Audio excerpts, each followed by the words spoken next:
Hello everyone, extra knowledge में आपका स्वागत है। यहाँ पर आपको UP TET, C TET, super TET, UGC NET, JRF, PGT व अन्य सभी प्रतियोगी परीक्षाओं से संबंधित प्रैक्टिस सेट मिलेगा। तो आज हम आपके लिए लाए हैं सामान्य ज्ञान जीएस का प्रैक्टिस सेट नंबर 1। और ये जो सामान्य ज्ञान है ये सभी आपकी प्रतियोगी परीक्षाओं के लिए महत्वपूर्ण रहेगा, ठीक है। और अगर आपको इसकी पीडीएफ चाहिए होगा तो आप हमारे टेलीग्राम चैनल को ज्वाइन कर सकते हैं, जिसका लिंक डिस्क्रिप्शन बॉक्स में दे दिया जाएगा। तो आइए देखते हैं क्वेश्चन नंबर 1। मेनिंजाइटिस रोग किसको प्रभावित करता है? ऑप्शन ए मस्तिष्क, ऑप्शन बी गुर्दा, ऑप्शन सी किडनी या ऑप्शन डी हृदय। तो यहाँ पे आंसर होगा ऑप्शन ए मस्तिष्क। तो मेनिंजाइटिस रोग जो है वो मस्तिष्क को प्रभावित करता है। आइए जानते हैं मेनिंजाइटिस रोग के बारे में महत्वपूर्ण तथ्य। जैसे कि मेनिंजाइटिस रोग को तनिका शोथ या मस्तिष्क आवरण शोथ भी कहते हैं। अब मस्तिष्क आवरण शोथ क्यों कहते हैं? क्योंकि जो हमारा मस्तिष्क होता है या मेरुरज्जु को ढकने वाली जो झिल्ली होती है, जब उसमें सूजन आ जाती है तो मेनिंजाइटिस रोग होता है, इसीलिए इसे मस्तिष्क आवरण शोथ भी कहा जाता है, ठीक है। और ये विषाणु और जीवाणु दोनों से होता है। आइए बढ़ते हैं क्वेश्चन नंबर 2 पर। श्रीनगर किस नदी के तट पर बसा हुआ है? Option A Jhelum, option B Chenab, option C Beas या ऑप्शन डी सतलज।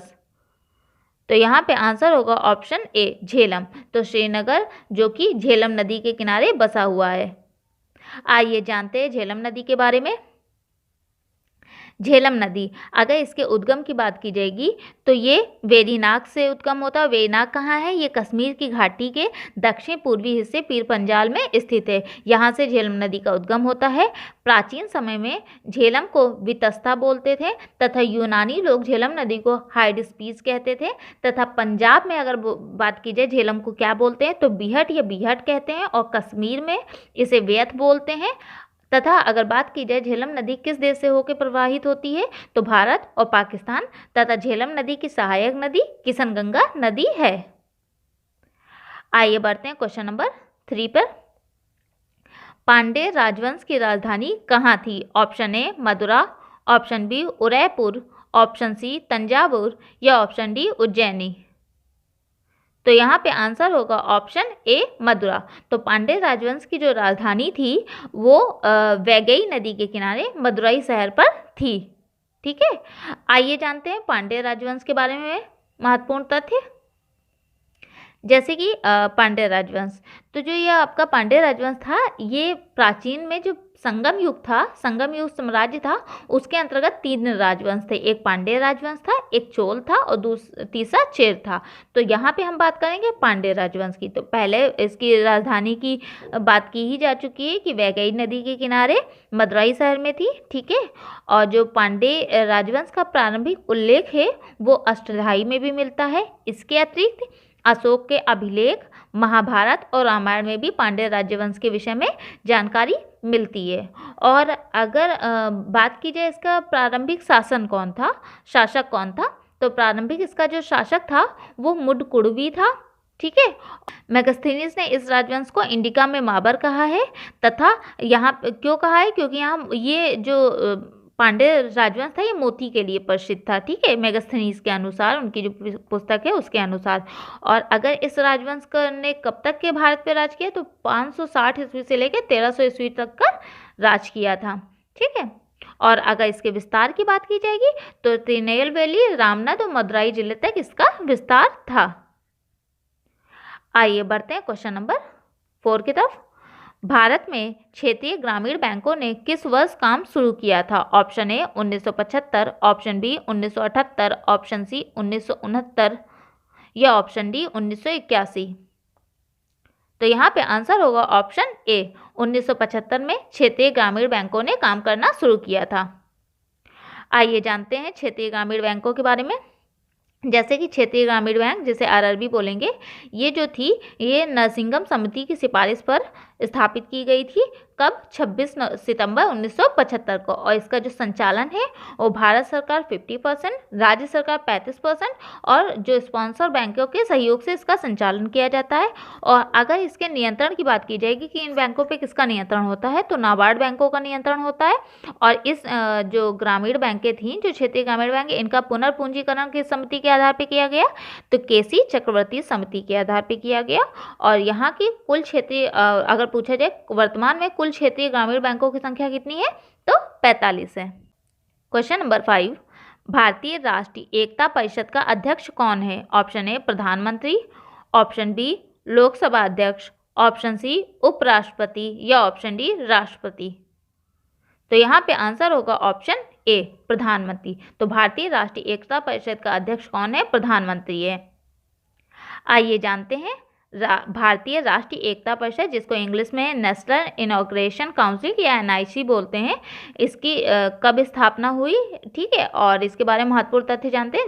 अगर राष्ट्रीय एकता परिषद की स्थापना की बात की जाए तो 1961 में जवाहरलाल नेहरू द्वारा की गई थी। इसकी अध्यक्षता प्रधानमंत्री करता है तथा ये जो राष्ट्रीय एकता परिषद है यह एक सरकारी सलाहकारी निकाय है और जो इसका उद्देश्य होगा वो सांप्रदायिकता, जातिवाद, क्षेत्रवाद की समस्याओं को दूर कर देश में एकता स्थापित करना होगा, ठीक है। और अगर इसके सदस्यों की बात की जाएगी कि राष्ट्रीय एकता परिषद में कौन कौन से सदस्य होते हैं, तो कैबिनेट मंत्री होते हैं, उद्यमी होते हैं, मशहूर हस्तियां, मीडिया प्रमुख, मुख्यमंत्री और विपक्षी नेता इसके सदस्य होते हैं।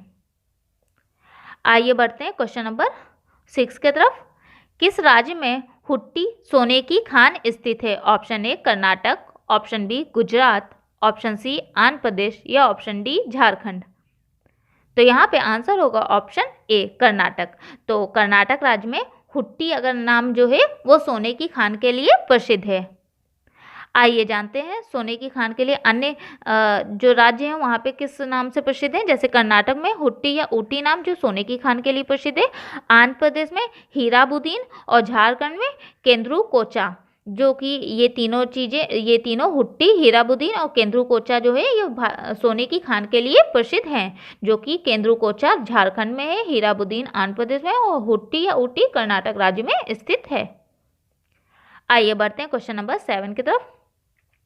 किस पुर्तगाली ने गोवा पर अधिकार किया? Option A Almeida, option B Alfonso de Albuquerque, option C Vasco da Gama या ऑप्शन डी जमोरिन। तो यहाँ पे आंसर होगा option B Alfonso de Albuquerque पुर्तगाली ने गोवा पर अधिकार किया था। आइए जानते हैं अल्फांसो दी अल्बुकर्क के बारे में महत्वपूर्ण तथ्य। जैसे कि अल्फांसो दी अल्बुकर्क ये भारत के का दूसरा पुर्तगाली वायसराय था जो कि 1509 ईस्वी में आया, ठीक है। लेकिन अगर बात कीजिए पुर्तगाली शक्ति का वास्तविक संस्थापक कौन था, तो अल्फांसो दा अल्बुकर्क था तथा इसने कोचीन को मुख्यालय बनाया अपना और बीजापुर सुल्तान से 1510 ईस्वी में गोवा को छीना तथा 1511 ईस्वी में मलक्का और 1515 ईस्वी में उर्जुम पर अधिकार किया तथा अल्फांसो दी अल्बुकर्क ने ही कलिकट के राजा जमोरिन को जहर देकर हत्या करा दी थी। क्वेश्चन नंबर 8, किस सिख गुरु ने गुरु नानक की जीवनी लिखी थी? ऑप्शन ए गुरु अर्जुन देव, option B Guru Angad Dev, option C Guru Nanak Dev या ऑप्शन डी गुरु गोविंद सिंह। तो यहाँ पे आंसर होगा ऑप्शन बी गुरु अंगद देव ने गुरु नानक की जीवनी लिखी थी। आइए जानते हैं गुरु अंगद देव के बारे में। जैसे कि गुरु अंगद देव का जन्म की बात की जाएगी तो 31 मार्च 1504 ईस्वी में फिरोजापुर पंजाब में हुआ था तथा इनकी मृत्यु 28 मार्च 1552 में अमृतसर में हुआ था और ये सिखों के दूसरे गुरु थे। तो गुरु अंगद देव सिखों के दूसरे गुरु थे और इनके जो उत्तराधिकारी थे गुरु अमरदास थे तथा अगर इनका विशेष योगदान देखा जाए तो इन्होंने क्या दिया, तो इन्होंने गुरुमुखी लिपि की स्वतंत्र लिपि के लिए जाने जाते हैं और गुरु नानक देव की इन्होंने जीवनी लिखी थी इसलिए जाने जाते हैं। आइए बढ़ते हैं क्वेश्चन नंबर 9। भारत में सबसे व्यापक रूप में पाई जाने वाली मिट्टी कौन है? ऑप्शन ए जलोढ़ मिट्टी, ऑप्शन बी लाल मिट्टी, ऑप्शन सी काली मिट्टी या ऑप्शन डी लैटराइट मिट्टी। तो यहाँ पे आंसर होगा ऑप्शन ए जलोढ़ मिट्टी। तो भारत में व्यापक रूप से कौन सी मिट्टी पाई जाती है? जलोढ़ मिट्टी पाई जाती है। आइए जानते हैं जलोढ़ मिट्टी के बारे में विस्तृत रूप से। जैसे कि जलोढ़ मिट्टी, इसे कॉप मिट्टी या कछारी मिट्टी भी कहते हैं। और इसका अगर विस्तार देखा जाए क्षेत्रफल के अनुसार तो 43% भारत में सर्वाधिक इसका विस्तार है। ठीक है। और जलोढ़ मिट्टी को भारत में 2 स्थानों में पाई जाती है, एक उत्तर भारत के मैदान में, एक तटीय क्षेत्रों में। ठीक है। उत्तर भारत के मैदान में जो जलोढ़ मिट्टी समतल मैदान में को से लेकर पूर्व में ब्रह्मपुत्र मैदान तक पाई जाती है, तथा तटीय मैदानों के अंतर्गत जलोढ़ मिट्टी महानदी, कावेरी, गोदावरी, कृष्णा नदियों के डेल्टा क्षेत्रों में और पश्चिमी तटीय मैदान केरल और गुजरात में पाई जाती है। जलोढ़ मिट्टी नदियों द्वारा पर्वतों से बहाकर लाई जाती हैं और मैदानी क्षेत्रों को निक्षेपित कर देती हैं। ठीक है। और जलोढ़ मिट्टी 2 प्रकार की होती है, एक खादर और एक बांगर। तो खादर जो होती है ये नदियों के आसपास के क्षेत्र की जलोढ़ मिट्टी खादर कहलाती है। ठीक है। नदियों द्वारा प्रत्येक वर्ष बाढ़ के रूप में मिट्टी को बहा कर लाया जाता है और निक्षेपित कर दिया जाता है, जिसके द्वारा खादर मिट्टी का निर्माण होता है। ठीक है। और खादर मिट्टी प्रत्येक वर्ष नवीन हो जाती है। और नदियों द्वारा कुछ ऊंचे क्षेत्र पुराने जलोढ़ जो मिट्टियाँ होती हैं उसे बांगर कहा जाता है। ठीक है।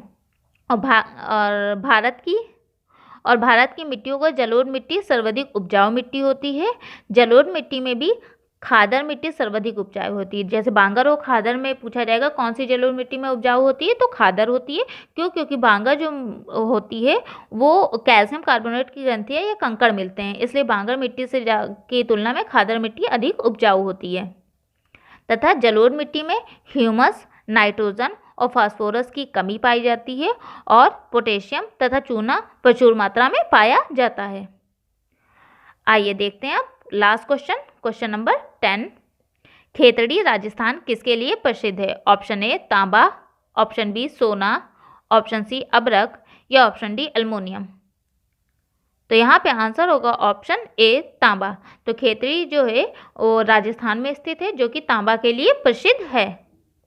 आइए जानते हैं अन्य तांबा की खानें, जो कि राजस्थान में जैसे झुंझुनू जिला में खेतड़ी की खान है। ठीक है। तो खेतड़ी की खान तांबे के लिए प्रसिद्ध है। कहाँ स्थित है? राजस्थान के झुंझुनू जिला में। और अलवर जिला में खोदरीबा की खान, तथा मध्य प्रदेश में अगर बात की जाएगी तो बालाघाट जिला में मलाज की खंड की खान, जो कि तांबे के लिए प्रसिद्ध है। और झारखंड में सिंहभूमि जिला मोशाबनी की खान, जो कि तांबे के लिए प्रसिद्ध है। और सिक्किम में रंगपो भोरांग पाइचे खान की खान प्रसिद्ध है। आई होप आपको क्वेश्चंस पसंद आए होंगे, उनकी व्याख्या। प्लीज़ अगर आपको हमारा चैनल पसंद आ रहा है तो चैनल को शेयर करें एंड सब्सक्राइब करें। Thank you for watching my channel.